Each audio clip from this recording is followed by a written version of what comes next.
I'm Joseph. And I'm Nick. And this is Fish Jelly. How are you? I'm good. How are you? Okay. Wait, are you? Wow. I've been sick for like a week. Yeah. At first, I feel like I've been sick twice. There was like a day when I thought I was okay. I did get a COVID vaccine booster, so I wonder if that's making me feel more icky. Well, because I guess technically you're not supposed to get it if you're not feeling well. Well, I was reading that if you have symptoms and you get it, the efficacy of the vaccine is not affected. It's just that symptoms would maybe compounded. So an individual would feel worse, which I suppose is what happened to my dumbass. But Well, and you don't have COVID. and I don't have COVID. So, but today I actually feel better than I have in a while. Oh, good. Yeah. All right. We haven't recorded in 2 weeks because I was on a cruise. Mm-hmm. I could talk about the cruise for a second. Do it. Get it. I found out 2 people died on the cruise, which is not unusual that people die on the cruise. Typically, it's from drug overdoses. Mm-hmm. But so that's, but you know, it's kind of sad to hear. Did you get any details? No. Oh. Well, except who they are. When they were 2 younger people. Oh, they were younger people. Yeah, so it wasn't, because, you know, sometimes it'll be like a heart attack that's not related to drugs. But, you know, as anyone who's ever been into a sex club or bathhouse knows, you can't mix meth, poppers, and Viagra. So I don't know what happened to these people, but obviously, if you're a person who parties, uses drugs, you should probably be aware of a few things. You should probably carry Narcan around with you. Don't let this be the denouement of your life as a 25-year-old. And Narcan's available over the counter. Like you can go to CVS, Walgreens, and just get it. And you can get tests. You can get test strips to test for fentanyl and things now. That too. You know, come on, let's be responsible about our irresponsibility. Yeah. So that happened. Kathy Griffin performed on the cruise. I almost thought you said she died. No. I really like her. She, of course, you know, suffered from, she was kind of canceled for 5 years after the Donald Trump thing and the investigation and couldn't get work. Mm-hmm. So this is her first time back touring. I thought she was as funny as she's always been. It was much more dark than I was used to because her comedy previous to the Trump thing was all sort of like situational, a lot of observations about her celebrity encounters. But because she hasn't had any for the past 5 years, she was digging in the crates to some stuff we have heard from 6-7 years ago. So that was a little tired. But what I wasn't expecting is she talked about how she became addicted to drugs, like prescription pills, and that she attempted suicide. I'm dancing as fast as I can, starring Jill Clayburgh. It was, she said, I know it's dark, but I'm going to make it funny. I don't know that she made it funny enough to take away from the discomfort, but it also seemed very much like she needed to talk about it. Sure. So in that regard, I'm glad she did. And I guess I won't say what she said in case people want to listen to her comedy soon. Todrick Hall also performed, and he's had a lot of scandal in the past year and a half because of his appearance on Celebrity Big Brother and saying all this crazy stuff, and then being sued by a landlord for a house that he told everyone he bought, but actually he was renting and wasn't paying the rent on. It's such a bummer. He's so talented, and he needs media training. He needs to shut his damn mouth. Yeah, because he is, watching him perform, and I've seen him perform, I think 6 times now. This most recent performance was spectacular. And I would say, you know, watching like Beyonce's Renaissance tour, Todrick could do that. He was giving, I mean, it was amazing. His voice, his dancing ability. But he also tried to talk about the scandals. And again, I totally agree. He needs media training because the way he talks about it is like, shh, just don't even talk about it because you make yourself sound worse. And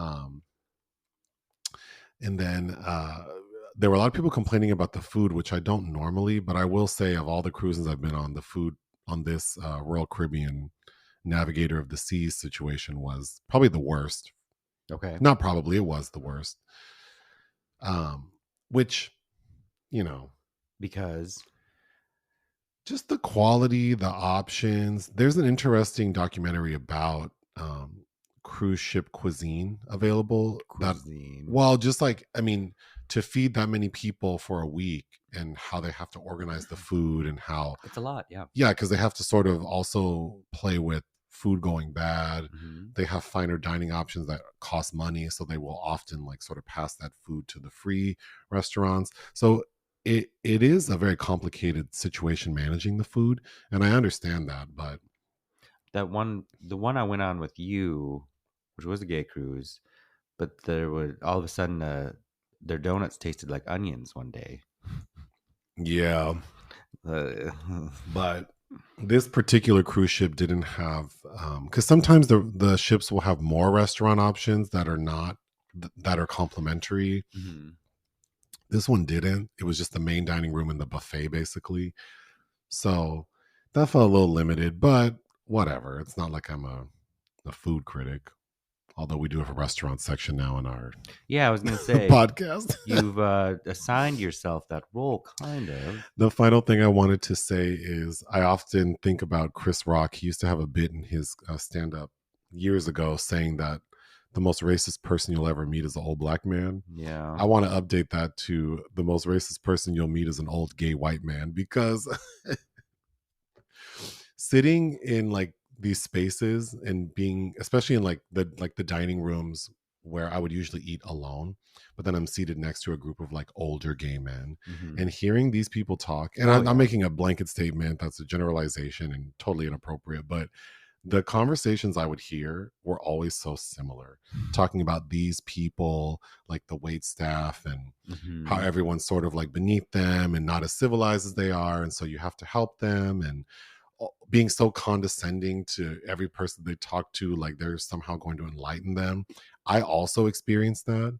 And I've said before, the 98% of the racism I've experienced in my adult life is at the hands of gay white men. Uh-huh.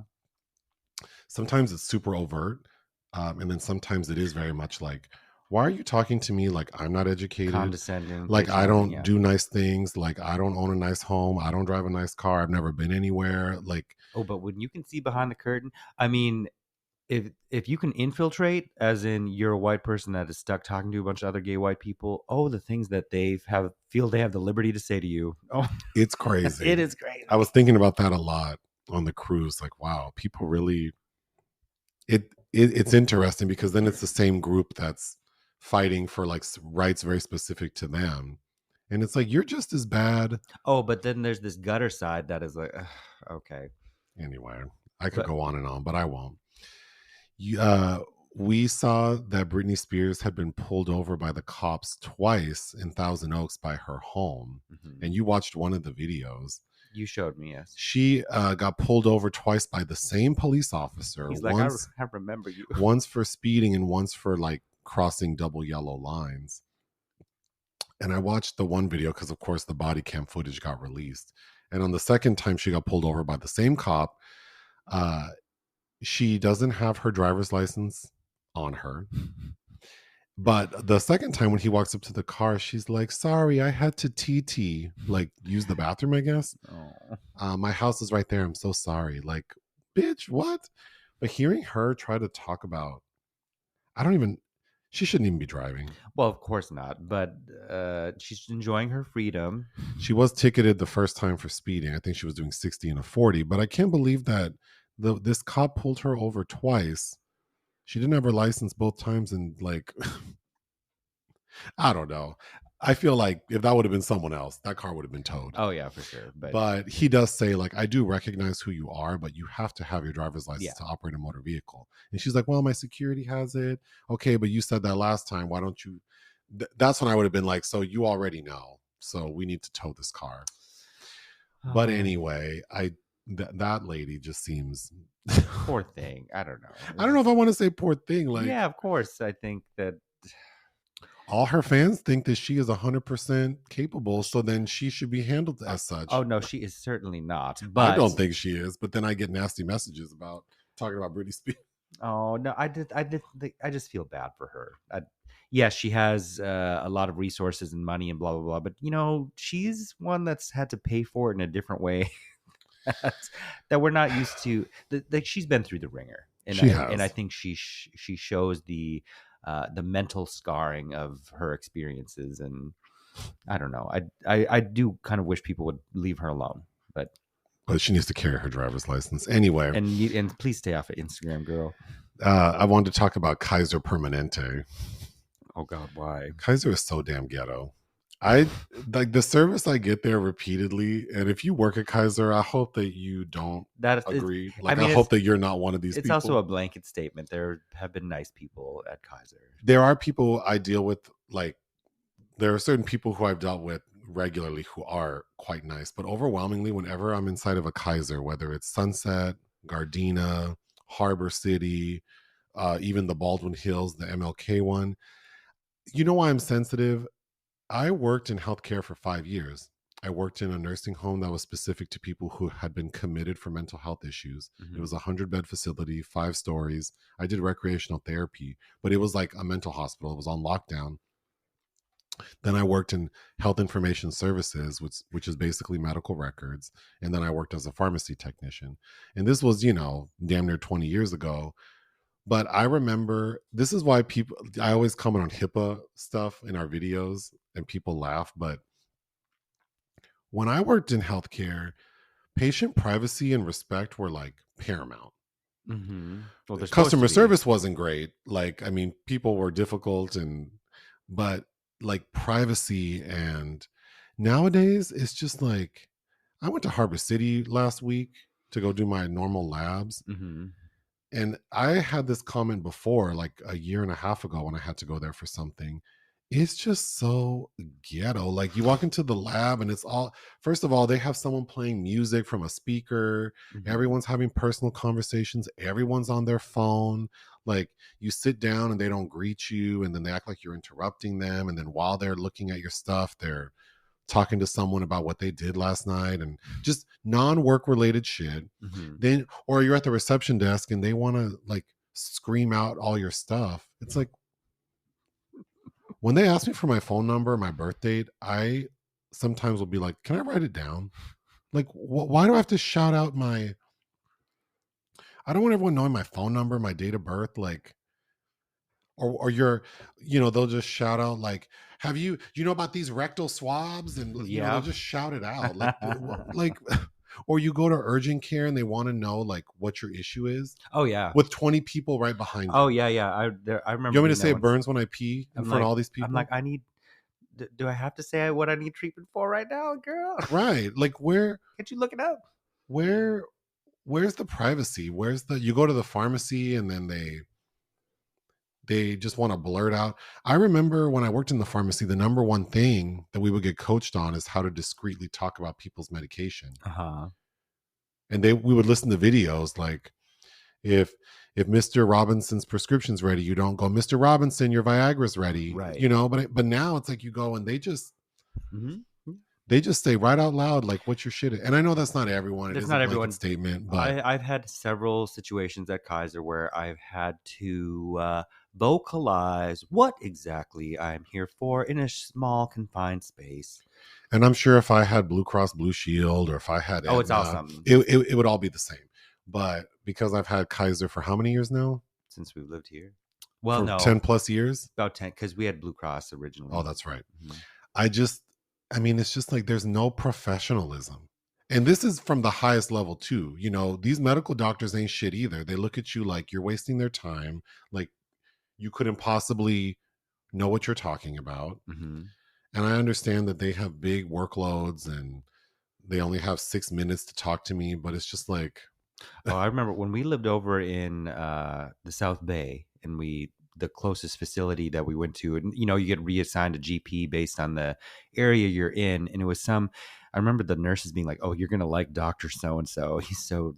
She didn't use the word dreamy, but it was just like, okay, let me see this clearly white angel I know you're talking about. And it was some like mid-30 something redheaded man who was straight and yes, very handsome. But then when I'm talking about the shit I need as a gay man, he's like, well, abstinence is really the only way that you can not get an STI.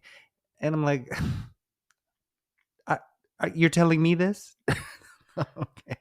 Well, I mean, again, it's. I feel bad now. Well, I don't feel bad because I am not happy with Kaiser. But I mean, it would probably be any place I went to. But it's just like healthcare is such shit. Like, there's no just trying to get resources, like things you want, like the hoops you have to jump through, Yeah. and then it's like, oh, get on the app and do this questionnaire and like read this pamphlet. It's almost like you have to find a you have to find somebody that you get used to, and it's almost like it feels like backdoor dealings. Like we've gone to the same person long enough to get this one thing we need, so I can finally just send one email to get the shit. Right. And it feels like that is a loophole, and it shouldn't.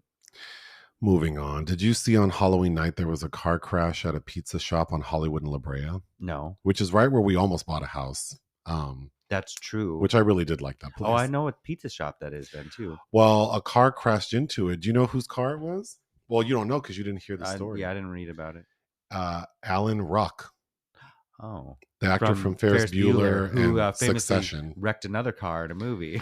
Yeah, he ran his Rivian pickup truck, which is that fancy electric vehicle, into like Uh, right through the side of that pizza shop. is it a Raffy's Pizza? Some shit like that. But no charges were filed. I'm not sure. Yeah, Raffalo's Pizza. Ruffalo's. But yeah, isn't that crazy? Yeah. Okay, girl. It caught my attention when it happened because I'm like, oh my god, I know that exact. Yeah, I know exactly what it is, and we did almost get a. Well, technically that was a townhouse there, wasn't it? Yeah, and I mean, I think the location would have been Interesting. I think interesting we would have. because it's like right. Hollywood and La Brea is an interesting spot because it's the beginning of the Hollywood Walk of Fame, Mhm. but it's also sort of the corridor to Runyon Canyon. Yeah, So I think while that home would have had ample parking for us, I think it would have felt chaotic. I think it And would. I think that maybe connecting with people in that area would have been interesting. Like a Well, lot of because we already transient kind of people. lived over there once, And then we kind of already did live over there.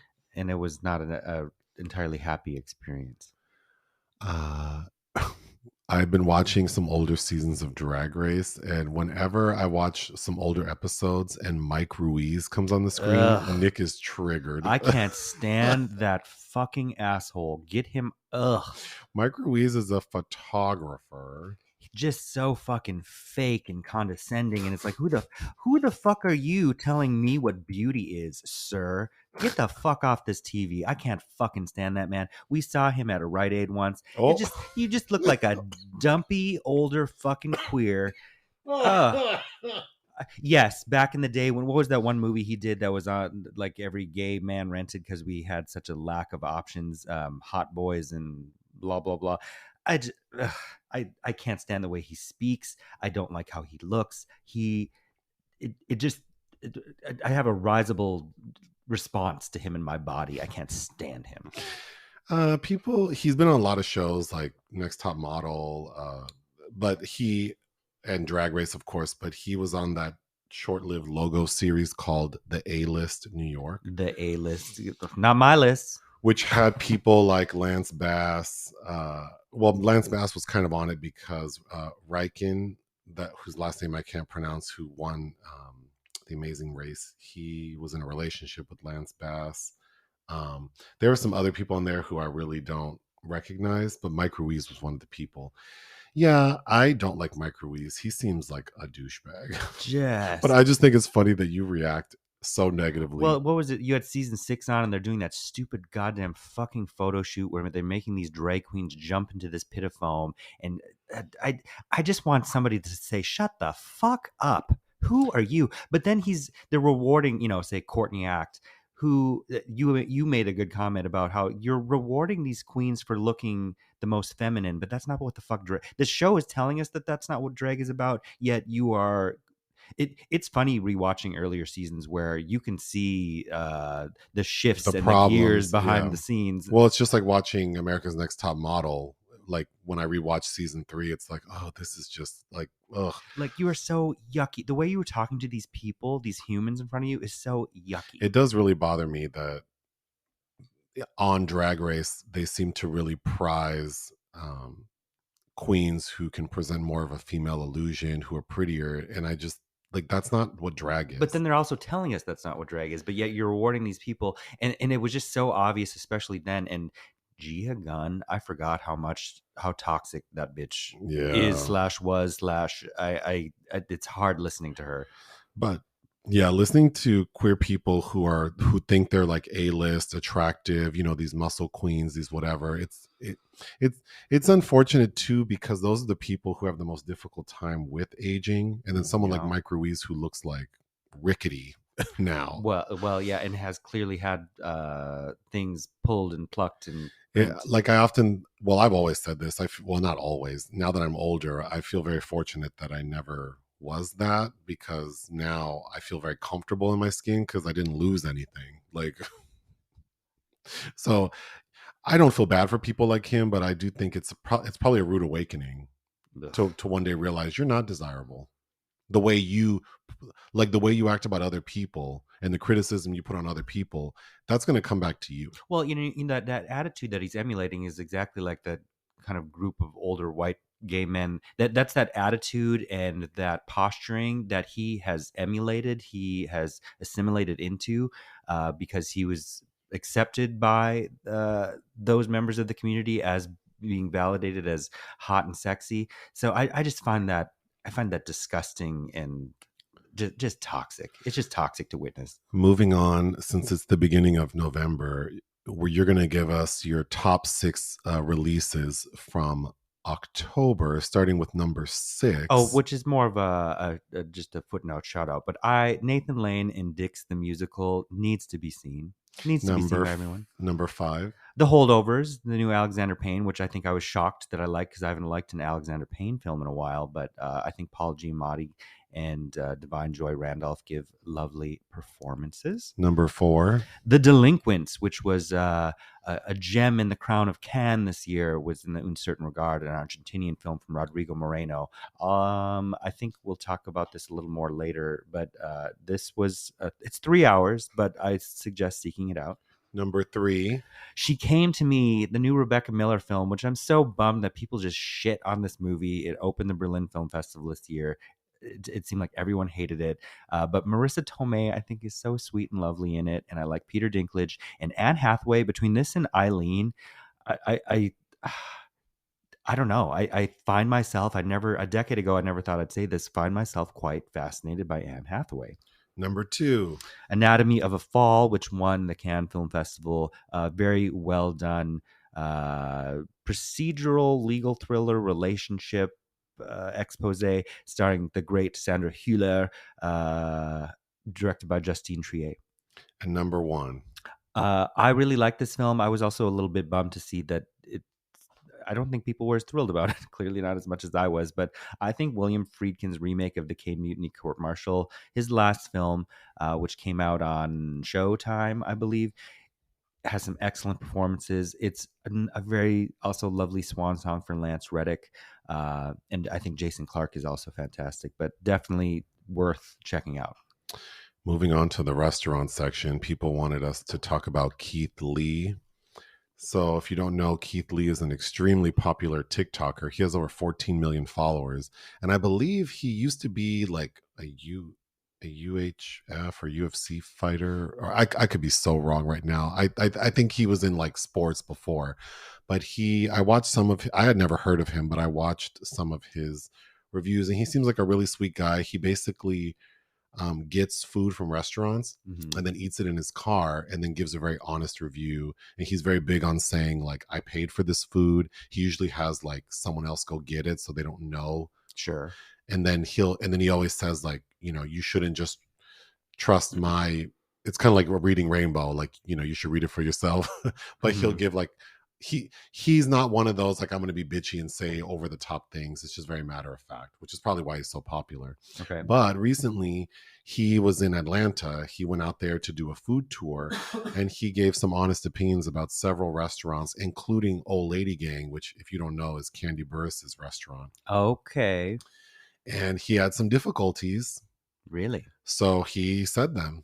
And Candy even made a video apologizing because he has more TikTok followers than her.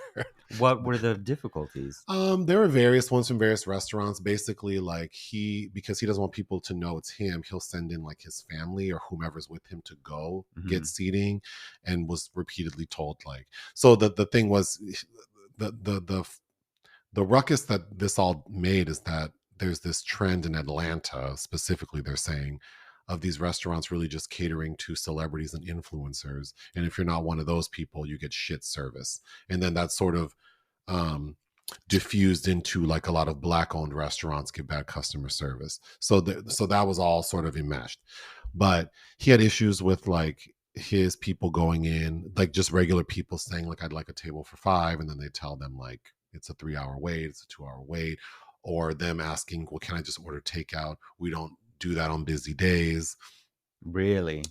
And then in a couple of the restaurants, they saw that it was him who wanted it, and then they like ran out and said, no, we'll seat you. And at one point, one of the restaurants, they knew it was him, and they said, oh, we'll seat you now. And he said, well, no, you give my seat then to the person who's been waiting the longest. And they didn't want to do that, so they had to figure something out. But I don't know what to say, except like living in LA, we see a lot of places get popular very fast. And that means I don't need to eat there if I have to wait. And immediately, I'm not waiting more than 20 minutes. Yeah, immediately I don't want to go there. No. Because it's like I'm going to get awful service. They're going to rush me. There's a soul food restaurant called Fixin's in downtown LA, like LA Live. And I've tried to eat there more than once. I think twice with you. And we waited in line, and you, I think, saw the service happening, and you didn't want to stay. And I don't know that it's black owned. It sells like soul food type food. The reason I'm mentioning it is because it's a very trendy restaurant. Like it's, like if you go on social media, it has a lot of engagement. I did eat there once by myself. I was at the convention center, and I had lunch there. And the service was horrible, and everyone who worked there was acting like you should be lucky that you're even allowed to be here eating food. No. And eating this food that's mid. I mean, it's because I could make this better at home. I can tell you right now. The cornbread was like, I mean, if El Pollo Loco made cornbread, it would have probably been equivalent. And the macaroni and cheese was like El Pollo Loco macaroni and cheese. And the fried catfish was good, I will say that. The greens were greens. Oh no, but greens can be. Greens cannot. These were well flavored greens, but it's like I know that the stereotype is often like black owned businesses, like the service is not the best. I don't necessarily want to comment on that. I just think that these restaurants that there's a place that just opened up on Melrose that I often pass, that I always see a bunch of like younger people out there taking pictures in front of this shop. And it's like, that's all fine and good. That even that one restaurant we go to in WeHo, the Thai, what's it called? Queen Violet. When you if you go on Instagram right now and look up Queen Violet, all the photos are beautiful. The food is mid. It's okay. The service is lovely. But the food's not great. I wouldn't even say it's good. It's okay. I mean, I enjoyed it enough. It's just that the versions of everything that I've had better versions of elsewhere. Yes. And then the restaurant itself, it's very photogenic, depending on what angle you're in. You can't look behind the curtain, girl. Or look down. So I think that's a lot of restaurants in LA, is that they're trendy for a minute. But then, as you know, living here for more than 10 years, these places come and go. There are certain spots where it's just like they can't hold on because these places, they want them to be trendy, but they're not welcoming. I will say, we've only eaten there once, actually, but I really liked Open Sesame on Melrose, the Lebanese. It's not on Melrose. It's on Beverly. Oh, Beverly. Sorry, the problem, though, is parking. Sure. So usually we pass by it when we're leaving the Grove, but then it's like, where am I going to park? I don't want to walk 6 blocks. But I ate somewhere without you this week. Oh, I wouldn't. We need to take a break. Hold on. People have asked why we have to stop at a certain point. So we record the podcast through the Spotify platform, and it only allows for 30-minute increments. I'm not sure why. I would assume it's to have ad breaks, so that's why we have to do that. But you were saying that you had eaten at a restaurant without me this week. You've been there. We've seen screenings at New House on Sunset. Oh, that's right. but I was invited to a dinner celebration for Andrew Haig's All of Us Strangers, which you've also seen with me. Our review drops, I think, the week it releases in December. in December. But so they're doing all this major marketing for it in LA right now, but through Searchlight Pictures. But yeah, that was really interesting. I got to meet Andrew, who is sweet and lovely, and we. Uh, I chatted with him very briefly because he had to talk to all these other people, and I knew a couple of the other journalists that were there. And the dinner was fine. It was 3 courses. There was an appetizer course of the charcuterie and salad, and then there were 3 entree options, which I think was tofu, grilled lemon salmon, and or maybe the chicken was lemon. I don't remember. It was all fine enough. And then the dessert were these finger food things like lemon macaron and pumpkin choux, which tasted pretty good. But yeah, it was just fine. And I didn't stay. There was a screening going on, and then of course I knew that the lovely young journalist that was doing the Q&A was asking about the audience. So I overheard that somebody from the Bodyguard soundtrack, whose name I didn't catch, and Kimberly Pierce were in the audience. Well, when I saw All of Us Strangers, there were also John Ritter's son was there with John us. Ritter's son with Melanie Linsky, who I believe he's married to, from Yellow Jackets. Yeah, they were there Heavenly at Creatures. this very small screening we went to for that movie. And somebody else was too. Oh, this actor who I made fun of in a movie. Saul was sitting in front of us. Saul Rubinek. Yeah. And I think he was there with his daughter because she was guiding him very gently to the elevators afterwards. There is something in the sorry to this man section. I was talking shit about Tyler Perry's documentary Maxine's Baby, saying that he would not show the child or the mother, but I watched the trailer and his child and the mother are in it. Well, that's not quite fair. You hadn't seen the trailer, so yeah, but I was talking kind of loose. And we were talking about Tyler Perry at the dinner too. Ooh. Anyway, films released we didn't cover. Priscilla. You had said you wanted to. I found this. I saw it in Venice, and I have a written review for it. And we just didn't have a lot of time because of travels and such. Sofia Coppola's new film, of course, about Priscilla Presley, based on Priscilla's memoir from the mid '80s, Elvis and Me, which I did read.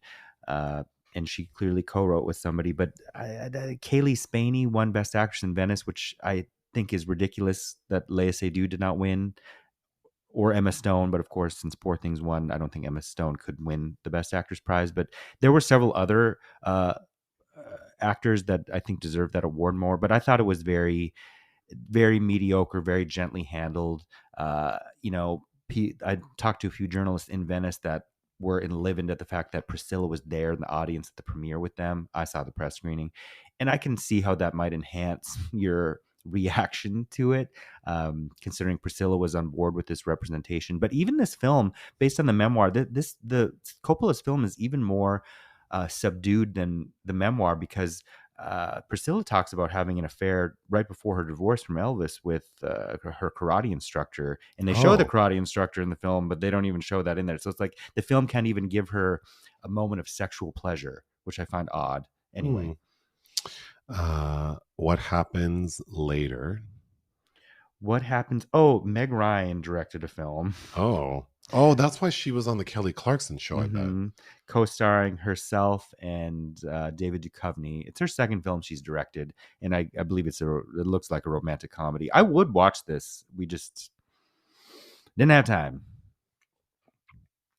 All Dirt Roads Taste of Salt. I do recommend this film. I saw this out of Sundance this year.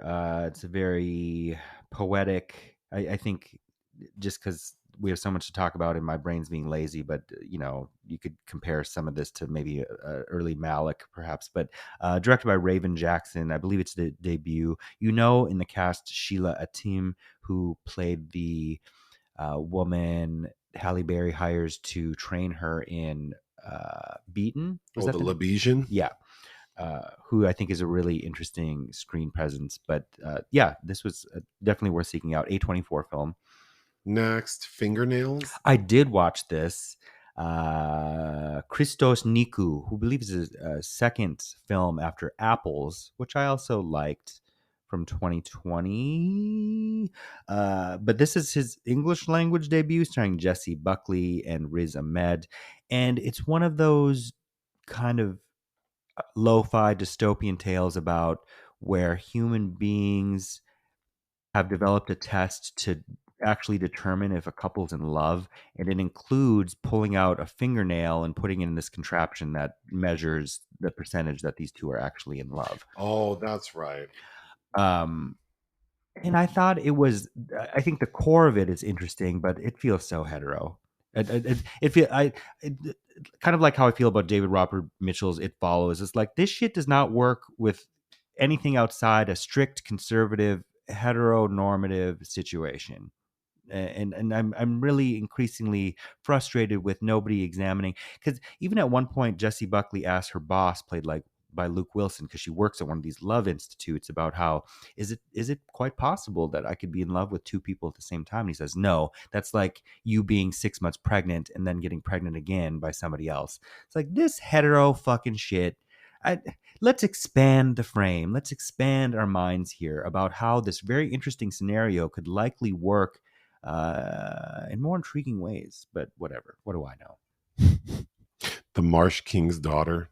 I would be interested in this. I don't love Neil Berger as a director per se, but this sounded interesting enough. Starring Daisy Ridley as a woman who I believe is trying to get vengeance on the man that kidnapped her mother or something like that. The title's not good, but Quiz Lady. we almost watched this, ran out of time. Directed by Jessica Yu, starring Sandra Oh and Aquafina, which Searchlight released through Hulu, I believe. Next is Radical. I think this was a TIFF film last year, directed by Christopher Zella, starring Eugenio. I always say his last name wrong, but it's Derbez. It looks like a comedy drama. Rumble Through the Dark. Graham and Parker Phillips direct this movie, starring Aaron Eckhart and Bella Thorne. And anytime I see Bella Thorne's name, it's like I'm the bee and a toxic flower has revealed itself to me to stay away. Oh my God. I don't. Bella Thorne is no good as a screen presence to me. Lastly, Sly. Documentary about Sylvester Stallone, directed by Tom Zimney, who heretofore has done a lot of musical figure stuff, like a lot of Bruce Springsteen-ish projects and Johnny Cash, I believe. But yeah, he did a movie about Sylvester. Oh, this episode's going to be so long. We watched so many movies in the past 2 weeks. Yeah. I watched the Lifetime movie Michael Jackson Searching for Neverland. You caught like 20 minutes of it. That was a mess. That was with a capital M. Yeah. But I did cry at the end though. Okay. When Michael Jackson, because the end of the movie, the movie it stars this guy named Navi, who I guess is like the world's #1 Michael Jackson impersonator. He does look like him. Navi appears, I think he's from Trinidad and Tobago, but he looks like Southeast Asian to me.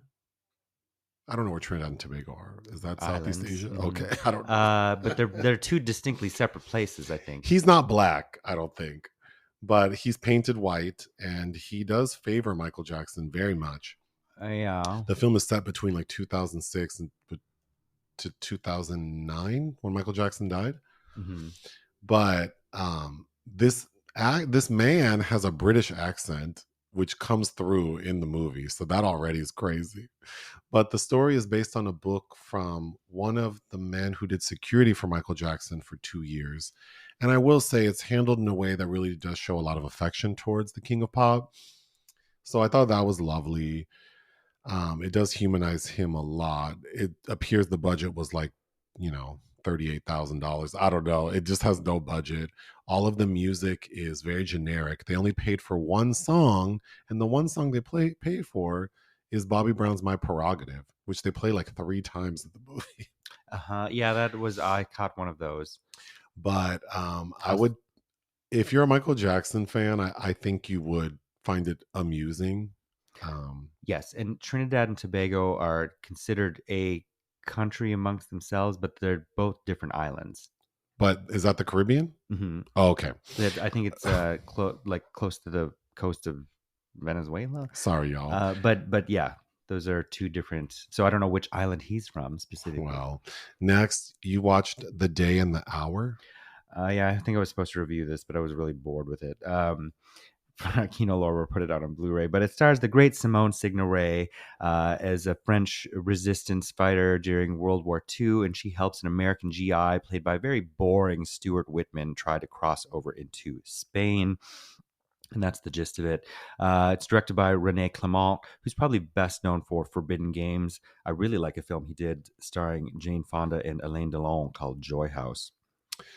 The Unknown. Okay, so you watched this with me right before you went on your trip. It is my favorite. Well, it's tied for my favorite Todd Browning film. It's part of that new Criterion set they put out, and it's starring Lon Chaney and Joan Crawford. 1927 silent film set in the Oh, I carnival. did watch this. I love this movie. I haven't watched it in years and years. Okay, the only thing I can remember is Lon Chaney. His character pretends not to have arms Mm-hmm.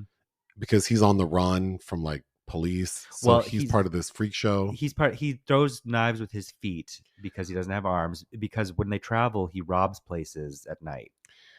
But Lon Chaney's like foot dexterity is really impressive and so funny. Mm-hmm. Yeah. And Joan Crawford looks really good and different. Well, it's different because it was before she had the Crawford look. So she didn't do the upside down top lip bullshit. Right. So she looks just like a very young, pretty thing. And of course, she has a phobia of men's hands. That's right. She doesn't want to be touched. But then the strong man ends up wooing her. And in order to keep up with the competition, Lon Chaney has his actual arms removed. Oh my God. He's so in love with Joan Crawford's character. And because she's in love with this man who has arms, even though she says she doesn't like to be touched. Or no, because he knows that she doesn't like to be touched and he wants to be with her. He has some doctor remove his arms. Yeah. And then he comes back to find out that she's marrying the strong man who has arms. Who has huge arms. Yeah. This movie is crazy. It is a lot of fun. Love it. You watched The Island of Dr. Moreau. The last remake, the Frankenheimer. I think in anticipation, I'd put it on right before we did the live for the 70s version. Wait, this is the one with Marlon and Val Kilmer. This is my favorite version, even though Island of Lost Souls is technically the best of the main three. But Marlon Brando is so much fun in this, and it has a vibe despite all the problems. Oh, Maling. I actually would watch it now. I mean, there's a certain dark magic about it that is really good, and I like Fairuza, and I love David Thewlis is fine, and Val Kilmer. It has the mood of what I want from the material. It's just, knowing how it could have really been. You watched the Mystic? The Mystic, also part of the Todd Browning. That's probably the crown jewel of the Todd Browning set, because for a long time this was unavailable.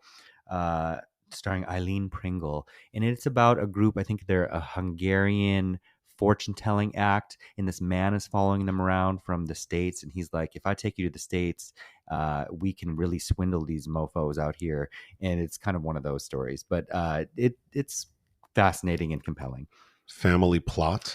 I rewatched this. It's Alfred Hitchcock's last film in the 70s, starring the wonderful Karen Black and also William Devane and Barbara Harris and Bruce Dern. And it's kind of about two different pairs of con artists that end up intersecting in weird ways. And it's kind of a comedy. And I don't find Hitchcock is the best at comedy. I think this is more entertaining for the people involved. I think Barbara Harris is particularly good in it, as also a psychic that maybe is not really good at being a psychic, even though she wants to be. Family Plot. I just talked about that. Oh wait, Frogs. Mm-hmm. This was a creature feature I've meant to watch for years and just never have, and put it on, and it's terrible. It's really bad. It's like The Birds, but with frogs. And it's directed by George McCowan and has a very aged Ray Milland, who's, I believe, trying to do his best Burl Ives Big Daddy Cat on a Hot Tin Roof impression, but it is laughable. There's a young and very handsome Sam Elliott who's wearing very tight jeans, and you can see his penis in a lot of this film. It also stars Joan Van Ark and Mae Mercer. You said Sam Elliott and Frogs? Yeah. Let me see this.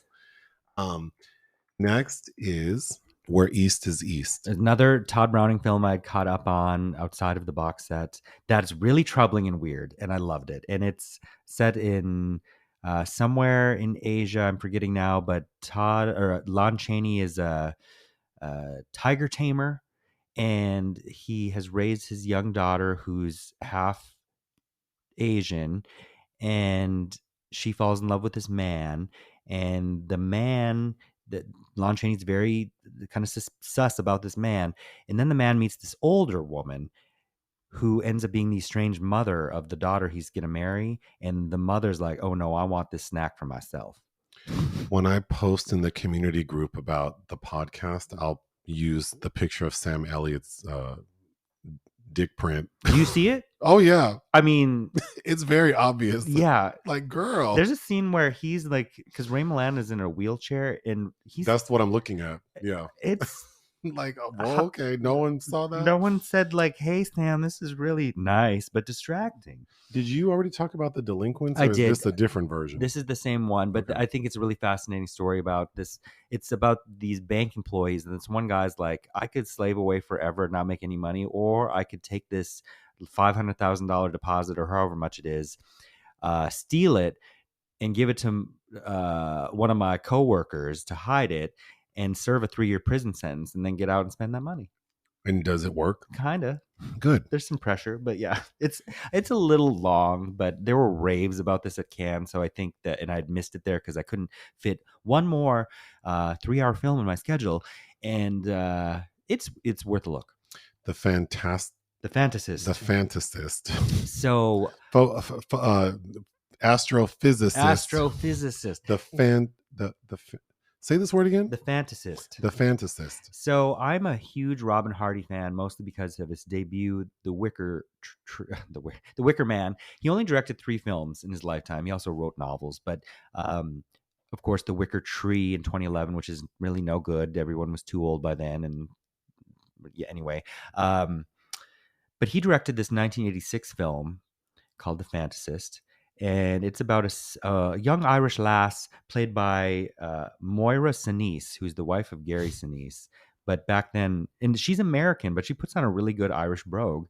I had to read that. I had no idea she was not an Irish woman. Anyway, she's a small town gal that's going to inherit her daddy's farm, and she's like, I don't want to do that. I want to go to Dublin and sow my wild oats. And she ends up going to the city where there's a serial killer that keeps calling women and saying weird, dirty things. But she's one of the people that gets called, and kind of has, feelings for that. Makes her feel good.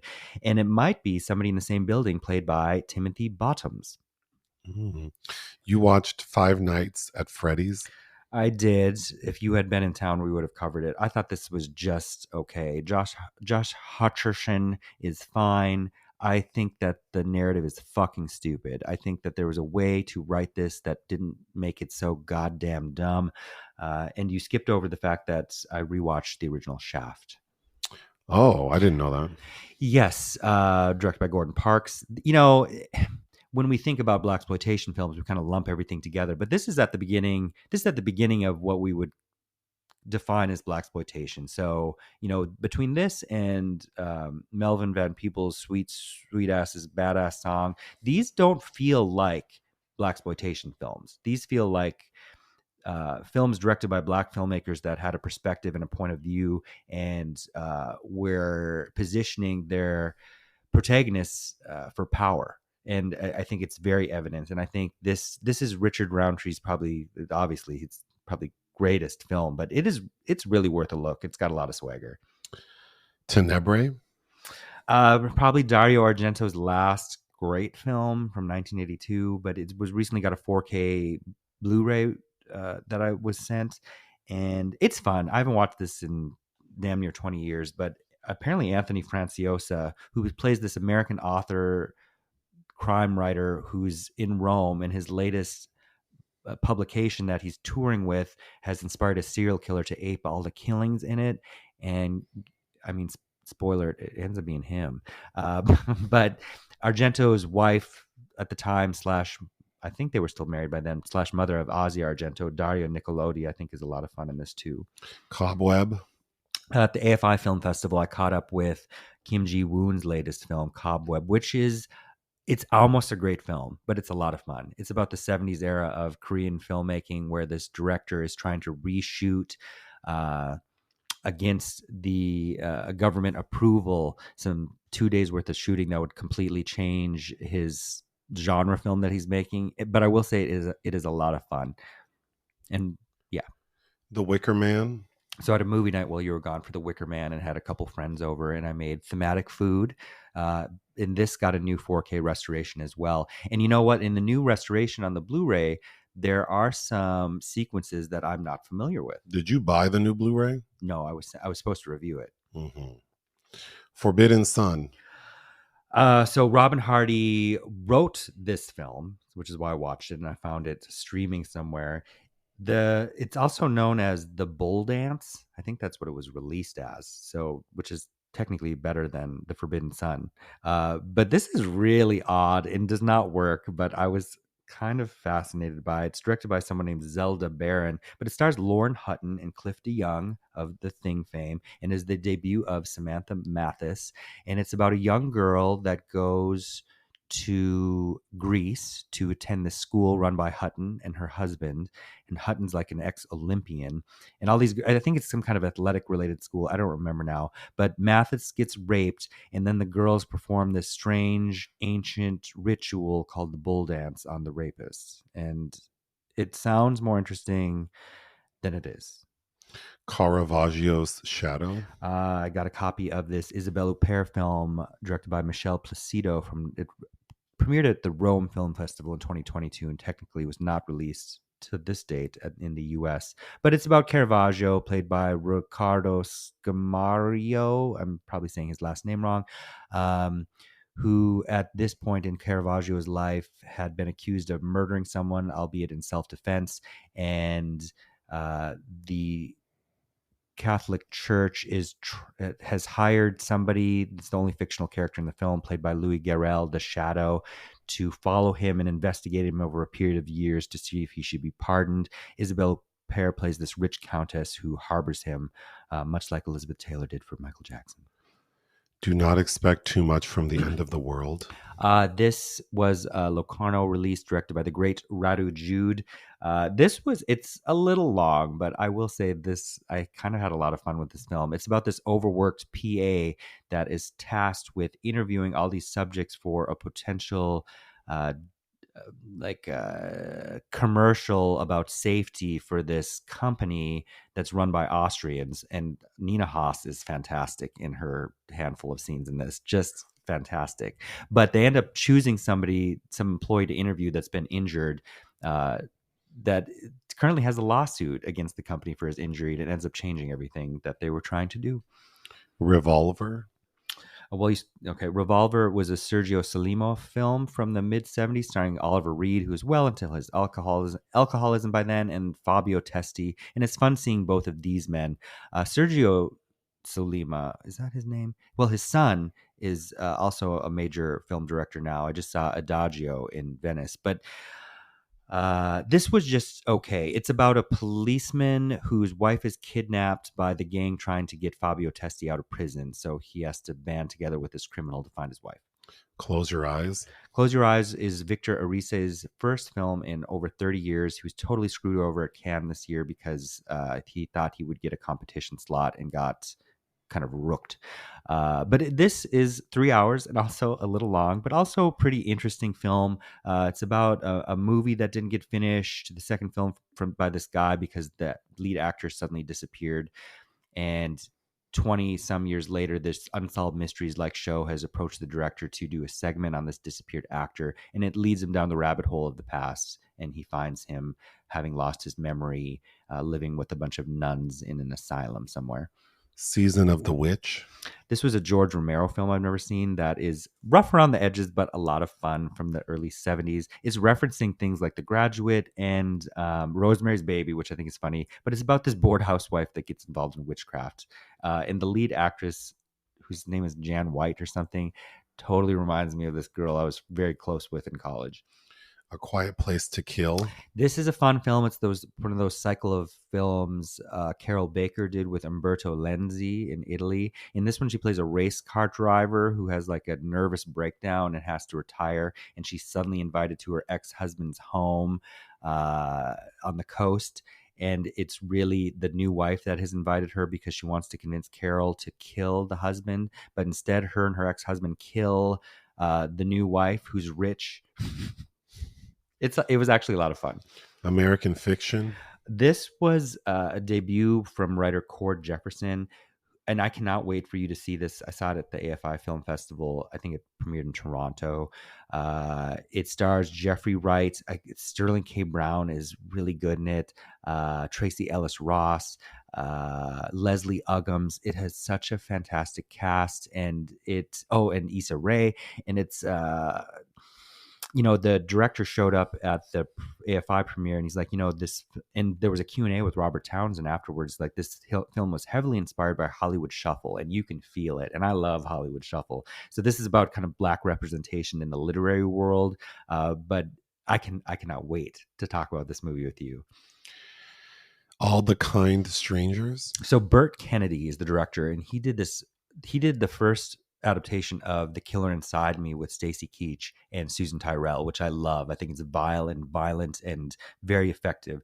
But he also did this film with Stacy Keach, which I think was made for TV, starring young John Savage and then Samantha Eggar. And it's about this group of like redneck children in the outback who any adults that come close to their home, they kind of lure in and force them to become parental figures for them. Oh. And it sounds more effective than it is, but Stacy Keach gets roped into giving this little kid a ride home through the swamp and finds Samantha Eggar there, who's not really the mom, posing as this mom for this posse of kids. And then in a very menacing, threatening way, to like start calling him Papa over dinner. We did a live review of A Nightmare on Elm Street Part 2 for Halloween. So, of course, we had to watch A Nightmare on Elm Street and A Nightmare on Elm Street Part 3. Both better than Part 2, I think. Yeah, that's true. But also, I wouldn't say I don't think they're scary films in any regard, but have moments that I like. The first one, the Johnny Depp death scene, I think is pretty good, and I love Ronnie Blakely. And I think the third one, the acting is better, like from Lawrence Fishburne and Patricia Arquette. Yes. And the set pieces are pretty damn good in Dream Warriors. Yeah. And that was directed by Chuck Russell, who would go on to do The Mask with Jim Carrey.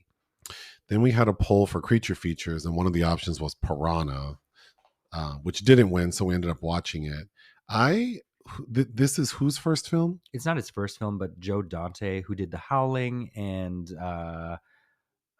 Gremlins. Oh, I thought there was something significant about Piranha that you kept telling me, like trying to convince me to watch it. That I love it. I think it's a lot of fun. I don't recall ever watching this movie, and it was so crazy because the minute we see those claymation like mutant creatures, yeah. I was like, what the hell is this? And the main lady, oh my God, she was the original Karen. She's just stomping through everything, like, oh yeah, mm-hmm. Like thinks she's entitled to do everything. I was so frustrated by her. And then the wilderness man who ends up sacrificing his life to rid everyone of the piranhas. I felt so bad for him. Kevin McCarthy, the one who had worked in the one who had the cabin, and then he ends up swimming down. Yeah, that guy. I feel like his demise was not fair. She should have gone down there and sacrificed herself. But I did Bradford Dillman and Heather Menzies-Urick. But I really like Barbara Steele. If you haven't seen the 1970s Piranha, I would recommend it. We do need to take a break, though. More movies. You watched Brides? The 2014 debut of Georgian director Tinatin Adrashvili, who I just interviewed for a Q&A because her newest film, Citizen Saint, is Georgia's official Oscar submission for Best International Feature. So I tried to catch up with Brides, which was interesting. I think the lead actor was quite good as this woman whose long-term boyfriend is in prison, and she marries him while he's serving the 6-year sentence for stealing something, a bike maybe, I don't remember now, but and it's about this similarly kind of intersected with other women that have to marry these men serving these really long prison sentences for minor crimes. You watched Shockwaves? You watched part of it too. Yeah. Ken Wiederhorn. It sounded fantastic because and it stars Peter Cushing and Brooke Adams as this group of people who get stranded on an island where there are Nazi zombies. The zombies themselves are kind of creepy because they're these, Germans in the water. Yeah. But it gets old real fast. Lady Killer? Grasshopper Films has restored a couple of Jean Gremillon films, who is a notable pre-war French filmmaker who directed quite a few notable films, but a lot of his stuff has never kind of come over here. I think I watched a really great film with Micheline Prel called For the Love of a Woman, which I really liked. But anyway, I watched Lady Killer starring a young Jean Gabin and an interesting person named Muriel Balin who got herself hemmed up with a Nazi and kind of got fucked up over it in her real life. But anyway, Lady Killer is kind of it seems like it's a romantic melodrama and then becomes straight up film noir. And I really did like the ending where he has to kill this terrible woman that he's been obsessed with. But yeah. We rewatched we watched Ghostbusters. I don't remember the last time I watched that movie. I don't either. It was before I met you that I watched the original 1984 film. I don't think I've seen Ghostbusters since the late 80s, maybe. Oh, wow. Yeah, I didn't remember. I mean, we recently watched Ghostbusters 2 this year. Which was not good. No. And I think that movie has one of the... Sigourney's performance as a mother is... I mean, she's the most unmotherly mother. Oh. But in this film, I thought it was good. It's good. I think it's of course really silly. I think what I don't like about it is kind of the strange fan base that's built up around it, and that all that shit that happened about the 2016 female-led reboot. That I don't know why anybody was upset about any of that shit, but I really like Bill Murray. Bill Murray's very funny. Yeah. I can see why Khalees likes him. And Rick Moranis, he's cute. He's cute, but I could see how he really didn't go anywhere. I don't know. I like his interactions with Sigourney, Dana Barrett, because Sigourney looks really good. She looks fantastic, but she keeps trying to tiptoe down the hallway to her apartment because he's always waiting for her. The special effects didn't age well. Some of them. Some of the practical. Some do. The practical effects look great. Well, Slimer looks good too, and that's not practical. But like the dog leaving the apartment building and chasing Rick Moranis, that looks terrible. Yeah. Ballad of the Sad Cafe. So I read this Carson McCullers novella, I think, last year maybe. And knowing full well that I always wanted to watch the film version from 1991, directed by Simon Callow, the actor, starring Vanessa Redgrave and Keith Carradine and Rod Steiger. I think Vanessa Redgrave is quite striking and very well cast as this tall, big woman. But I was super annoyed with her cousin that shows up that she becomes fascinated with and then ends up betraying her, played by an actor who's now dead named Cork Hubbard. I thought he was so cornball Collins, and he looks like this comedian named Michael Henry. But yeah. Continuing on the Final Destination train, we watched The Final Destination, which is the fourth installment. With David R. Ellis, who did the second one, I believe, returning. Now we've seen all five. I don't remember the fifth one, so I might have to rewatch it. But this fourth one, The Final Destination, was horrible. Yeah. I think the fact that it was supposed to be in 3D didn't help because the 2009 technology is not great. And then because we're not watching it in 3D, we watched it on Max. Mm-hmm. So I don't know if it wasn't remastered for non-3D. It just looks, the special effects are terrible. But about on par with the fucking storytelling, which is just... I feel like a movie, if this movie... I feel like the first movie had better special effects than this one. And speaking of the director coming back, it's like, oh, we need a black person like T.C. Carson in the second one, and this one it's McKelty Williamson. I feel bad for his I character. felt bad for him too because he's above this. You watched Fallen Angel? A Preminger noir that I've never seen that I was very excited to watch, starring Alice Faye and Linda Darnell. And I mean, you know, when I was first introduced to Dana Andrews, I thought he was so handsome Let me see in who his this is. heyday. But it's about a man that falls in love with this waitress, Linda Darnell, who also had a terrible, horrible death in real life. She burned to death. Um, Oh, Dana Andrews reminds me of someone. oh, Huh. he's very handsome. Yeah. But and you've seen him and stuff. I made you watch Curse of the Demon, Night of the Demon. That's a favorite of mine.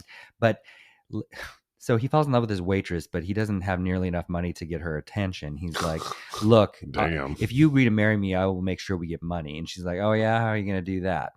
And so he's like, "I'm gonna marry this rich girl that I've been introduced with her cold sister, played by the great Anne Revere, but Alice Faye." And this is kind of the last of Alice Faye's, who is a very well-known singer, performer, actor.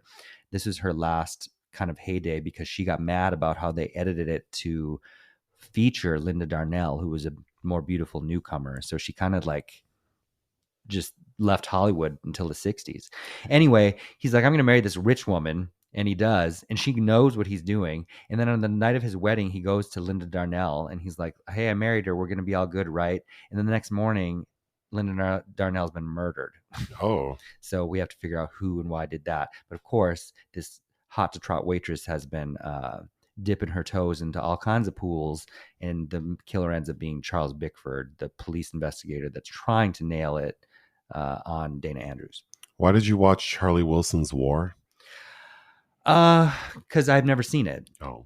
It's the last film directed by Mike Nichols, who is a fantastic film director. Who's Afraid of Virginia Woolf, Working Girl, The Graduate. I mean, I could go on and on, but I'd never seen this. And it's written by Aaron Sorkin. It's very well written. It's an intelligent film. It's about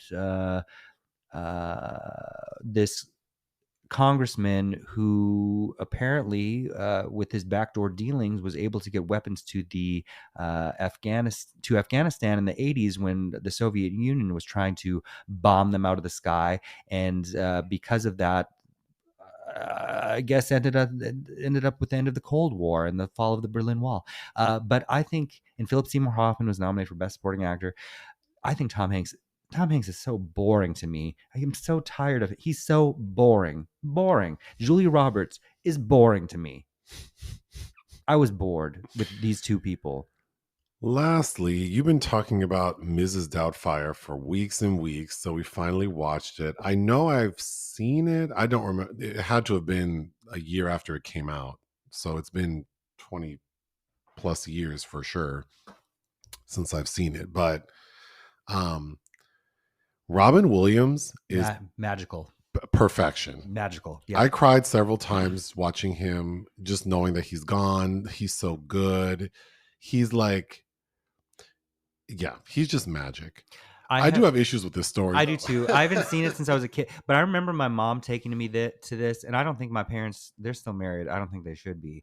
But I remember thinking, like, these two lovely parents and these children in this nice, now $5 million home in San Francisco, like, they're getting divorced. Why aren't mine? And I wanted those two people, I remember at that age as a third grader, really wishing they'd stayed together. But now... My biggest problem with Mrs. Doubtfire is Robin Williams is so frustrating. Like, Yes. The judge told you you have 90 days to get your shit together and we can reevaluate your custody situation. And instead of him like getting a job and focusing on that and getting his apartment nice, this fool decides to dress up as an old lady to be the nanny for his children so he can spend more time with them, which of course jeopardizes his chances of having his kids at all. And ultimately it does. Like, he's found out. They go back after the 90 days and the judge is like, you clearly have demonstrated that you're deceptive and blah, blah, blah. So I'm granting full custody to the mother.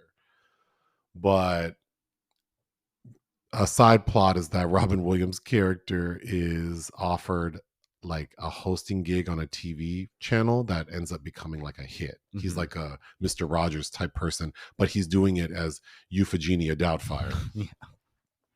So then I thought I kind of felt a way about Sally Field's character because she sees that and then she goes to him and goes, well, now that you have your shit together, let's try to work something out. So then the final scene of the film is him. It's missing something between when they're arguing about the birthday party he throws in the house and then the divorce proceedings where she wants sole custody. Like, why sole custody? Like, you're not going to give him a minute to find a place? I almost feel like it would have made more sense to not have this be about custody, but more about the divorce. Like she said, like, because I think I agree. I feel like it should have been the party. And then she goes, I'm done. We need to separate.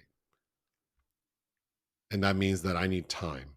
But he, like, so that maybe they got back together.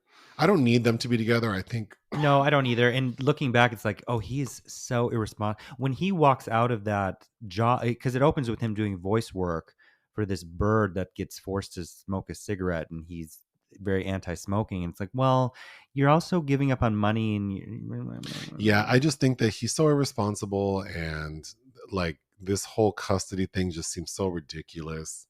It is missing something. That being said, I could totally rewatch this movie.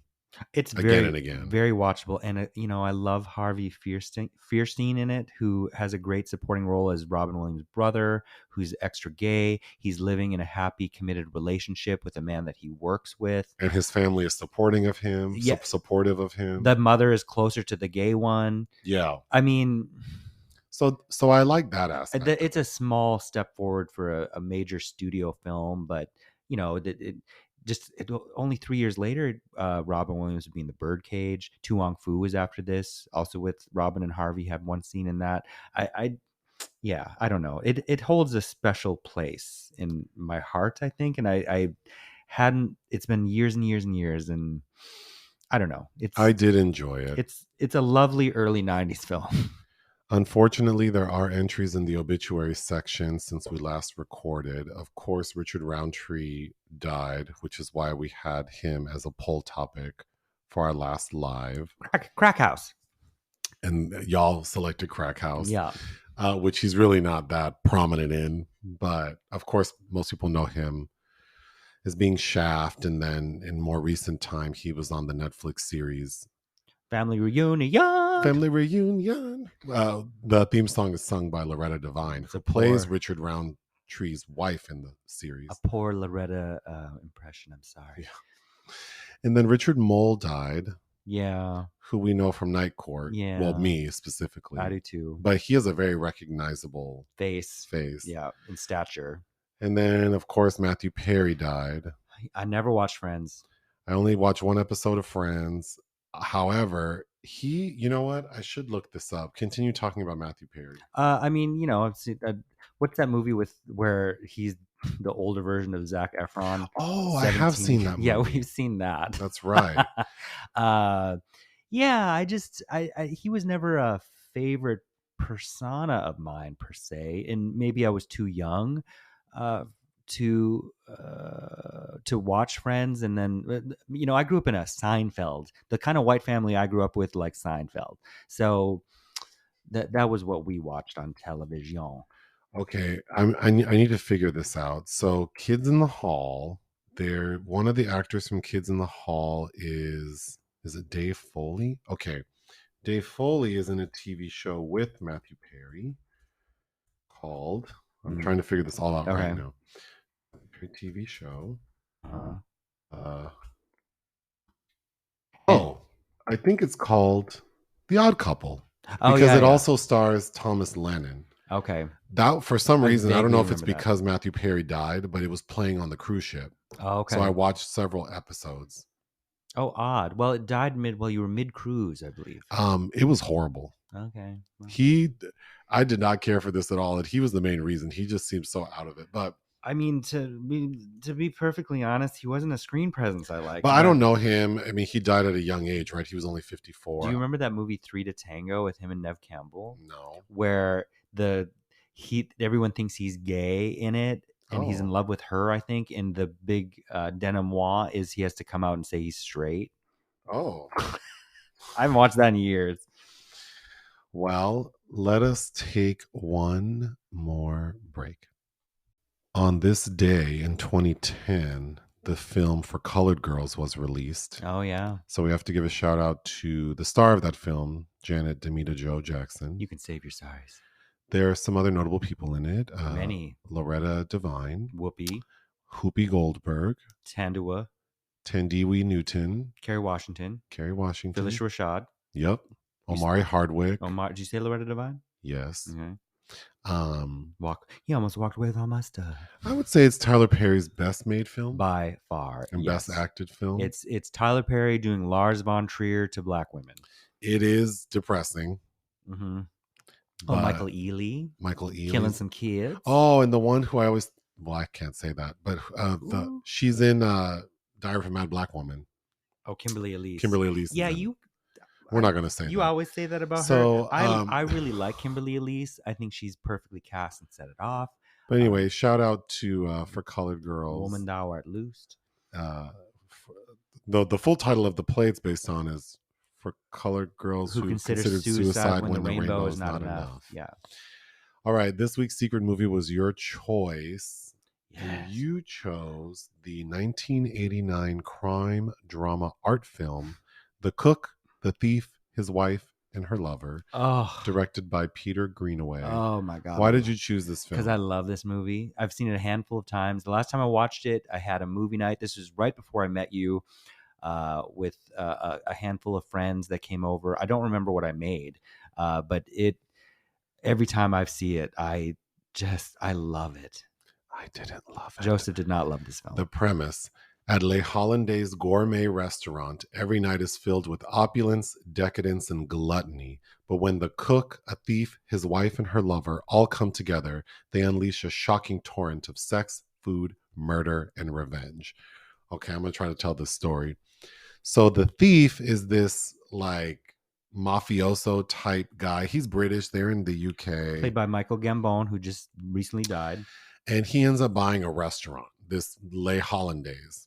So he comes in there and he is overbearing, loud, obnoxious, vile. Like he's just despicable and he's really hard to watch. Mm-hmm. He's married. The wife, played by Helen Mirren, he brings her along with like his little minions, and they always want to sit at the big table in the middle of the restaurant like Jesus and his disciples. Mm-hmm. Yeah, there's a painting that's from the 1600s that sort of mimics how they sit. Okay, so the first night that we see them eating there's a man sitting across from Helen Mirren by himself, and they start to make eyes, and he's the lover, and they immediately begin like a sexual romance. Every time she's there eating, he's there, and they find a way to have sex.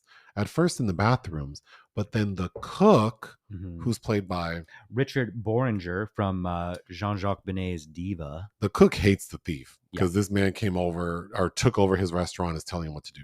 So the cook, and he feels sorry for the wife, so he starts helping the wife have encounters with her lover, who's played by Alan Howard, who people might know as the voice of the Ring in the original Lord of the Rings films. So for like an hour of this film, we just see everyone eating at this restaurant every night, and the wife and the lover having sex in various places within the restaurant. When one day, one of the people who's sort of part of the larger party confronts the thief. And she's like, "You are despicable and you are so stupid. You don't know your wife is having sex with that man over there? You don't see every time she gets up, he gets up, and they both leave for 20, 30 minutes? What do you think they're doing?" And the thief goes off. He gets so mad.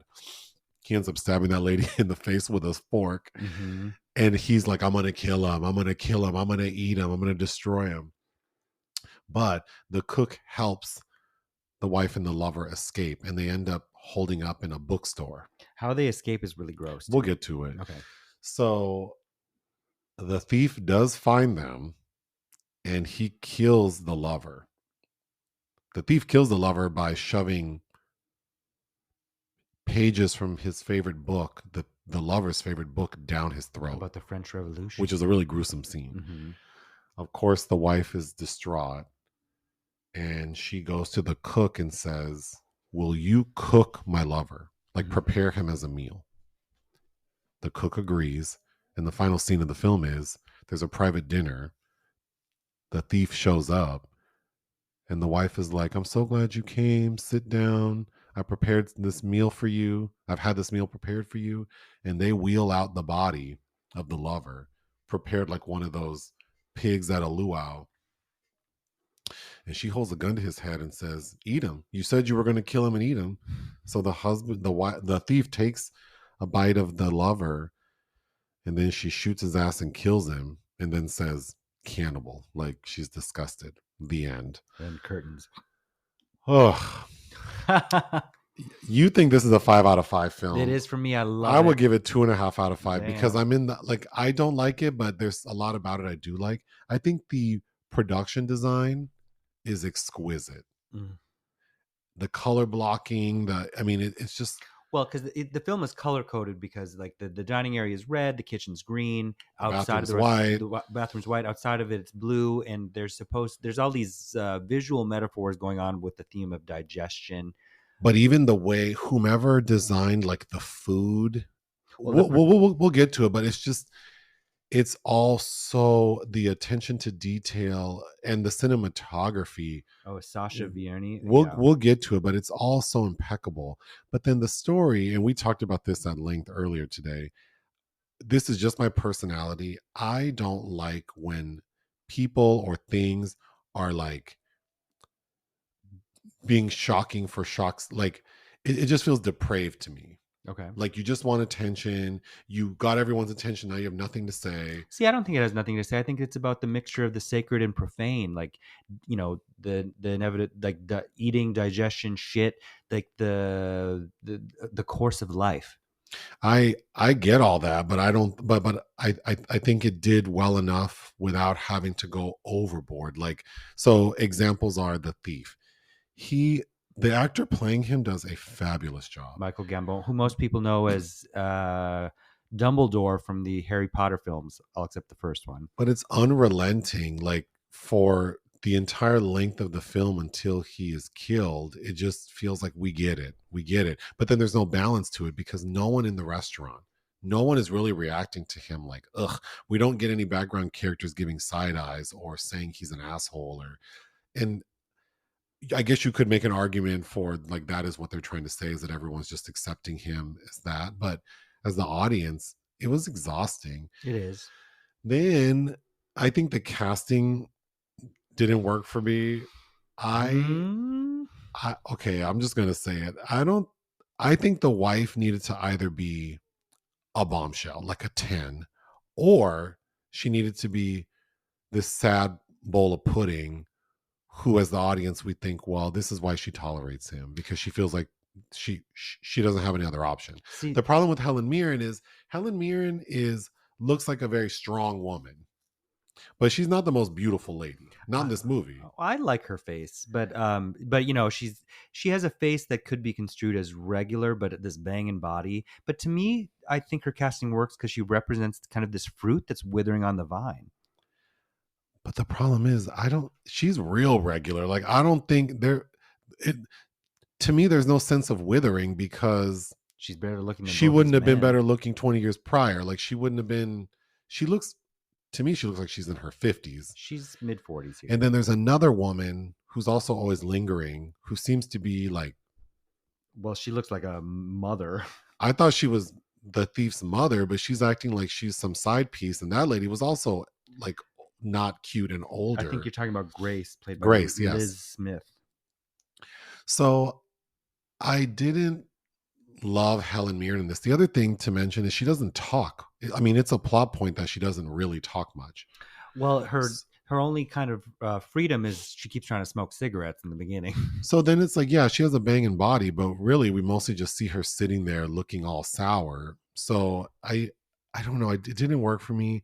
Then the lover, he's not very attractive from the neck up. Sure. We see him naked a lot, and he has a nice body, and so does Helen Mirren. But like, he's a very regular looking man. And there's even a plot point of the thief saying, I could handle this better if he were like a young hot guy, but he's like me. They all say things like that. And he kind of is like the thief. I mean, I think the lover's more attractive than the thief, but they're both about the same age. Michael Gambon is giving me Ricky Gervais here.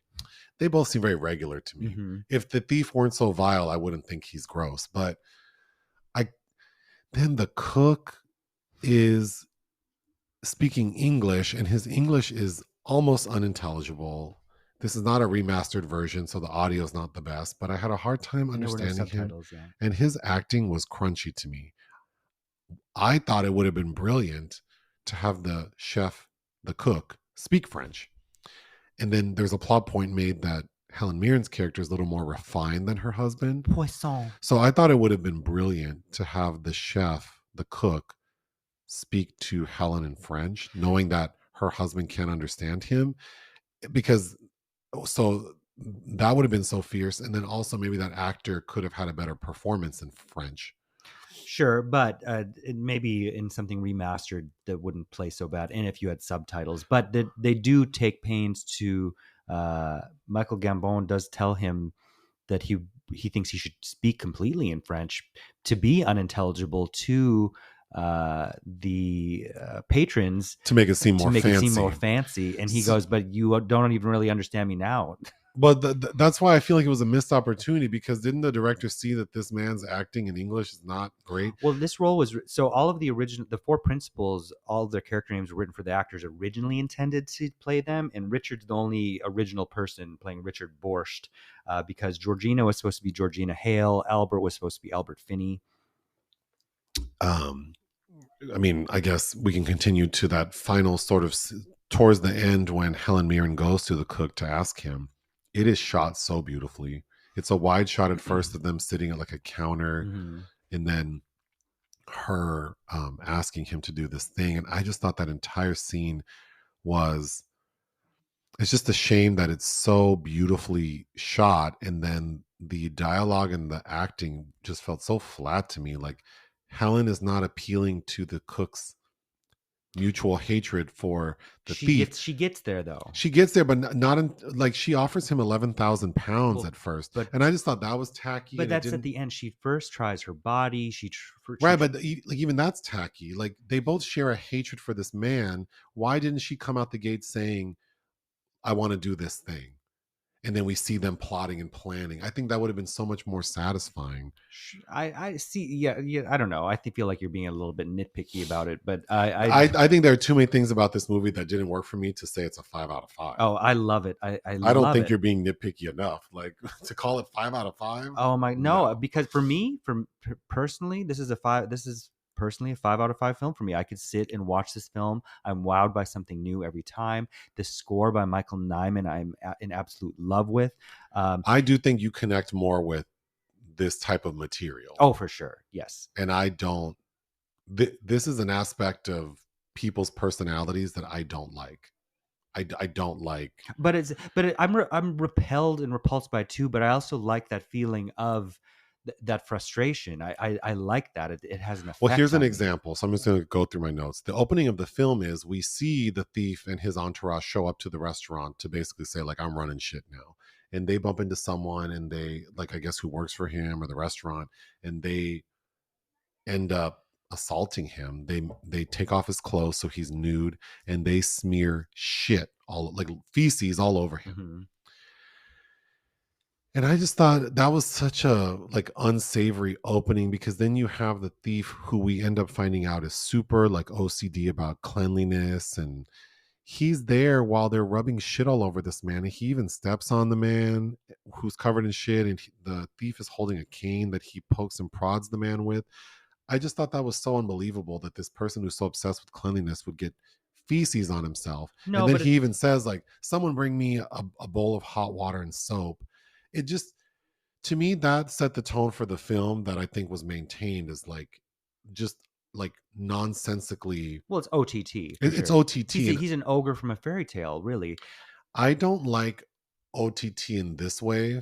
And again, the only word I would use to describe this movie is depraved. Sure. It's my favorite Greenaway film. A very close second, though, is a Zed in 2 Knots, which he did after this. But okay, also in this scene, we see that the thief has brought along these 2 U-Haul trucks filled with meat, like frozen meat, There's and seafood in one, and then the other one's like like land animals. yeah, and the cook is like, "Nah, I use my own shit. I'm not using this." First off, so in the beginning when we see it, it looked so cool. Whoever designed that, it looks great. And then at the end of the film, when a lot of time has passed, maybe like I think days, a week. like a week. It's not weeks and weeks, but like a week. We the way the wife and the lover are able to escape is the cook puts them in one of those meat trucks. They've left the trucks out there, and that explains the roving dogs that are. Yeah, because we also see there are dogs always lingering around, and that's because there's all this rotting meat in the front of the restaurant or in the back of the restaurant.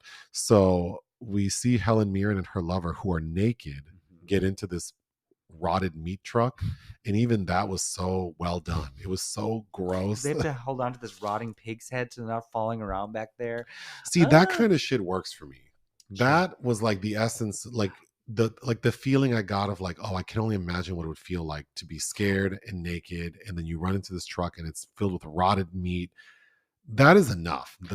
I don't need it like spelled out for me and then hit over the head with it. But I think it's also worth noting that Greenaway's narrative is heavily influenced by the Jacobean play by Jean Ford, "'Tis Pity She's a Whore," which is a decent Charlotte Rampling version of that play from 1971.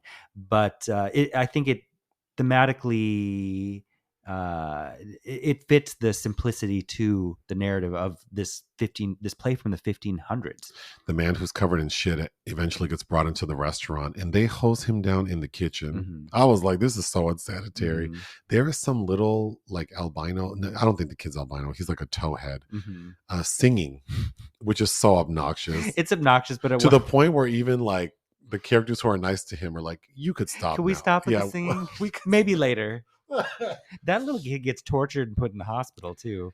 The first scene where Helen has sex, like she kind of, because the lover is cruising her like by the bathrooms, and then she ends up like, I thought that was very well done. That felt very, like that was very well done. It was very tense because then the thief like busts into the women's restroom looking for his wife, and then the wife and the lover are in one of the stalls.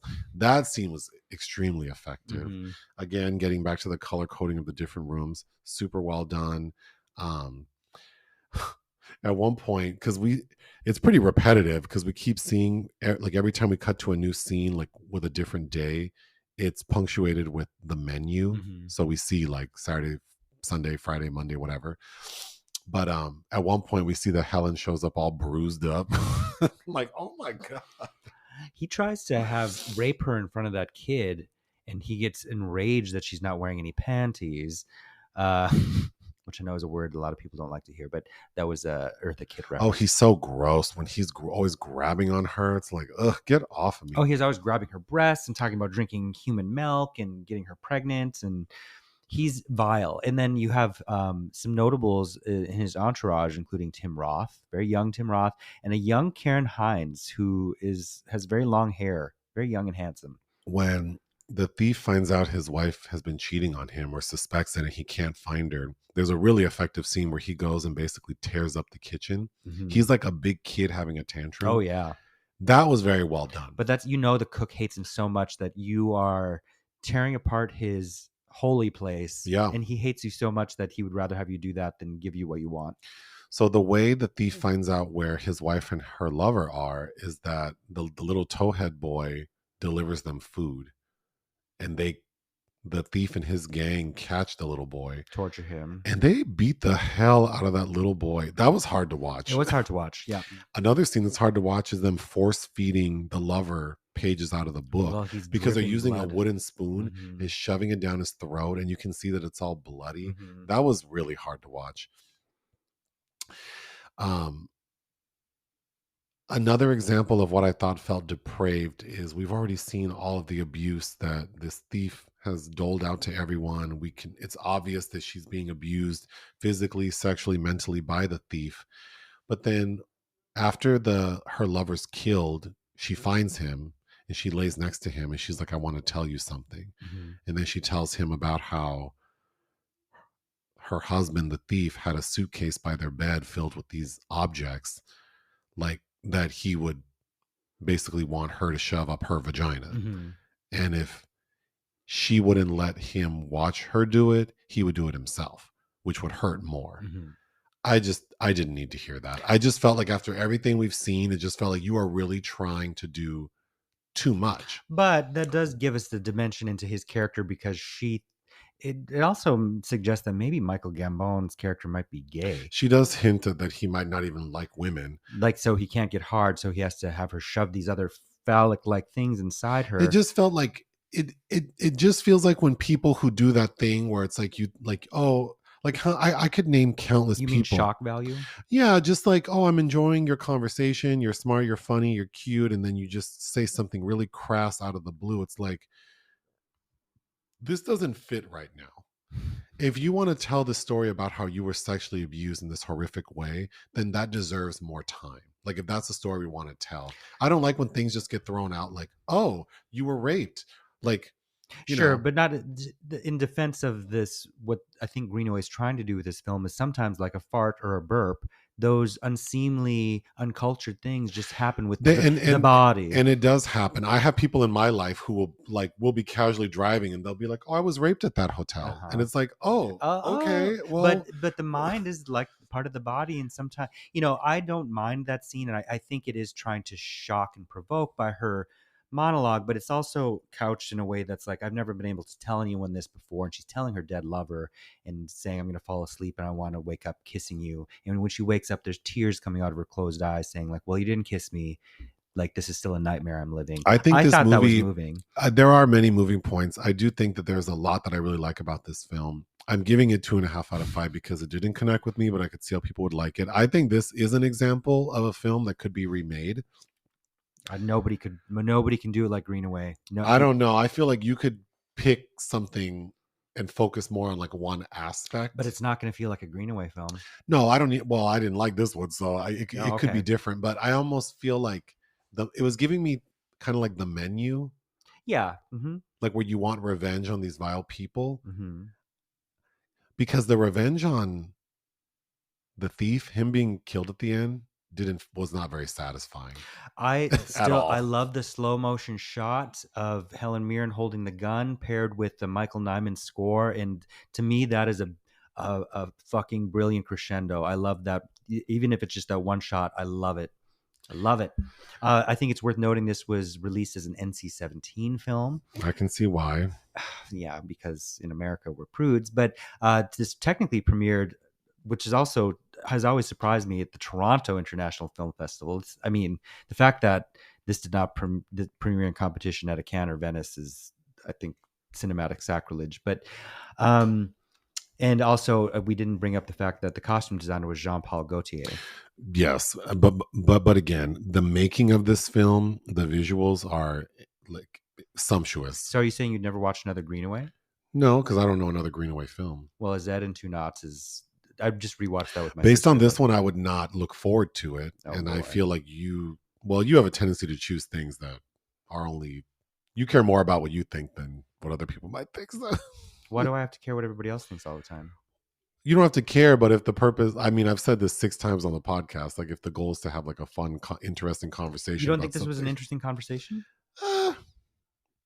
I think the amount of time that it took to watch it, discuss it, and then now spend 23 minutes talking about it, it wasn't worth the. Damn. Well, but I hope people enjoy it. And I'm sure a lot of people like this movie. Well, your reaction should be validating to many, I'm sure. That's all I have for this film. Mm-hmm. What are we doing in the coming week?